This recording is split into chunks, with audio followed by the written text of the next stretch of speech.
ఆర్యవైశ్యుల ఆగ్రహానికి మంత్రి వివేక్ వెంకటస్వామి గురికాక తప్పదని ఆర్యవైశ్య కార్పొరేషన్ చైర్మన్ కల్వ సుజాత హెచ్చరించారు. అమరావతి లక్ష్మీ నారాయణను అందలం ఎక్కించే ప్రయత్నం చేస్తే ఆర్యవైశ్యులు చూస్తూ ఊరుకోరని అన్నారు.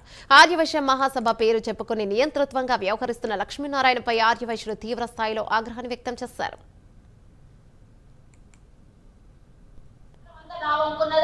రాష్ట్రం మొత్తం నాకు సపోర్ట్ చేస్తుంది, వాళ్ళకి ఎవ్వరు లేరు అని చెప్పి మళ్ళీ ఏమైనా పదవి పొందుదామని చూస్తున్నామో కానీ ఆ పప్పును ఉడుకో. అప్పుడు నీకు ఎవరు చెప్పేటో లేకుండా కానీ ఇప్పుడు నేను ఉన్నా కదా చెప్తా. ఇడుస్తానేమో చూస్తే ఏడుకొస్తా చూస్తా.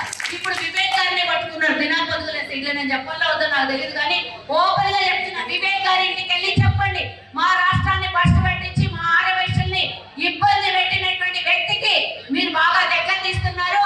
మీరు ఆయనకి ఏదైనా పదవి కోసం మంత్రి కాబట్టి ముఖ్యమంత్రి దగ్గరికి వెళ్ళి ఏదైనా రాజీ పడే విషయం ఏమైనా మాట్లాడితే కనుక మా ఆర్యవైశ్యుల కోపాన్ని కూడా మీరు చూస్తారు.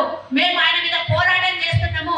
మా మహాసభ సర్వనాశనం చేసినటువంటి వ్యక్తి మీద మేము పోరాటం చేస్తున్నాం. మీరు ఆయనకు అందరం ఎక్కిస్తే మా కోపానికి కూడా ఆగ్రహానికి కూడా మీరు గురవుతారని వివేకన్న ఇంటికి వెళ్ళి అందరం కూడా బయట నుంచి చూడండి పెయింట్ చేయలేక అదిగా అవసాన దశ